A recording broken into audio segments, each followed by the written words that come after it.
Hello दोस्तों, आप लोग कैसे हैं। आज की कहानी है खुशियों का खाता। पति पत्नी के लिए प्रेरणादायक कहानी। 1 साल की डेटिंग के बाद आखिरकार आज उसकी शादी हो गई। अंजलि आज बहुत ज़्यादा खुश थी। उसकी नई ज़िंदगी की शुरुआत थी आज। शादी की सारी रस्में ख़त्म हो गई थी और अंत में एक वेडिंग पार्टी ऑर्गेनाइज की गई थी। शादी के कीमती से कीमती तोहफे उन्हें मिले, लेकिन माँ ने कुछ अलग ही तोहफा अंजलि को दिया था। माँ ने अंजलि को एक नई बैंक की पासबुक दी और कहा, बेटा, यह सेविंग अकाउंट मैंने तुम्हारे नाम पर खोला है और इसमें 1 लाख जमा कर दिए हैं। माँ ने आगे कहा, मेरी प्यारी बेटी, इस पासबुक को लो और इसे अपनी शादी की उन खूबसूरत यादों की तरह रखो जो तुम्हें ज़िंदगी भर याद रहेगी। जब जब कुछ अच्छा और यादगार तुम्हारी ज़िंदगी में घटे तो इसमें कुछ रकम जमा कर दिया करना, और यह रकम किस कारण से जमा कर रही हो वह ज़रूर मेंशन करना। जितनी ज़्यादा खुशी का दिन होगा उतने ज़्यादा पैसे तुम इसमें जमा कर सकती हो। पहली राशि मैंने तुम्हारे लिए जमा कर दी है, अब इसे आगे तुम अपने पति के साथ बढ़ाना, और जब कई सालों बाद तुम इसे देखोगे तो तुम्हें पता चलेगा कि तुमने अपने जीवन में एक दूसरे के साथ कितने खुशी के पल साथ में जिए हैं। अंजलि ने बाद में यह बात अपने पति को भी बताई।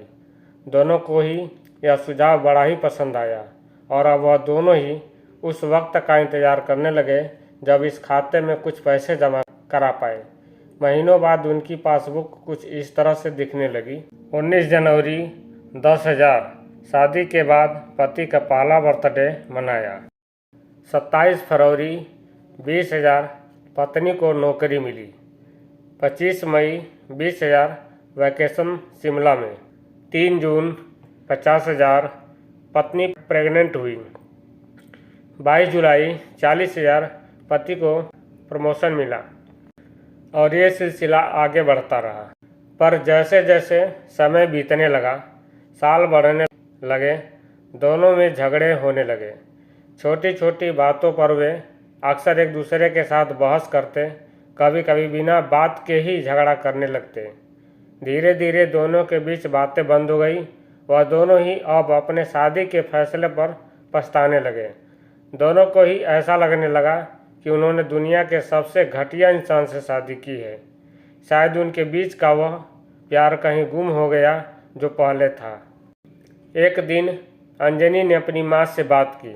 माँ, अब हम साथ नहीं रह सकते। हम दोनों ने ही यह फैसला कर लिया है कि अब तलाक लेकर अलग हो जाए। मुझे समझ में नहीं आ रहा है कि मैंने ऐसे इंसान के साथ शादी करने का फैसला कैसे कर लिया था। उसकी माँ ने कहा, बिल्कुल, इसमें कोई बड़ी बात नहीं है। तुम वही करो जो तुम्हारा दिल कहता है। अगर तुम दोनों ही साथ नहीं रहना चाहते तो अलग होने में ही भलाई है। लेकिन उससे पहले एक काम करो। तुम्हें वह पासबुक याद है जो मैंने तुम्हें तुम्हारी शादी के दिन दी थी? सबसे पहले उस खाते में जमा सारे पैसे निकालो और उन्हें खर्च कर डालो। तुम्हें ऐसी कमज़ोर शादी का कोई भी रिकॉर्ड नहीं रखना चाहिए। अंजलि अपने माँ की बात से सहमत थी, इसलिए वह वहाँ से सीधे बैंक चली गई और बैंक में लाइन में लग गई ताकि उसे अकाउंट को बंद करवा सके। जब वह लाइन में खड़े होकर इंतज़ार कर रही थी तब उसने एक नज़र उस पासबुक के अंदर लिखे रिकॉर्ड्स पर डाली। उसने पढ़ा और पढ़ती गई। वह सारी खुशियाँ, आनंद के पल जो उसने अपने पति साथ जिए थे, सब उसकी आंखों के सामने आ गए और उसकी आंखों में आंसू आ गए। वह तुरंत वहां से निकल अपने घर पहुंची। अंजलि ने घर पहुंचकर सबसे पहले वह पासबुक अपने पति के हाथों में रखी और बोली कि तलाक लेने से पहले इस खाते में जमा सारे पैसे खर्च कर दो और इस खाते को बंद कर दो। अगले दिन पति बैंक गया और खाता बंद कराने के लिए लाइन में लगा।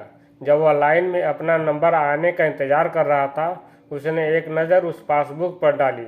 उसने पासबुक के अंदर लिखे रिकॉर्ड्स को पढ़ा और पढ़ते ही गया। भूतकाल में अपनी पत्नी के संग जिए वह खुशियों के पल वह सुंदर यादें, वह प्यार के पल उसके नज़रों के सामने किसी मूवी की तरह चलने लगे। थोड़ी देर बाद वह भी बैंक से निकला और सीधे घर पहुंचा।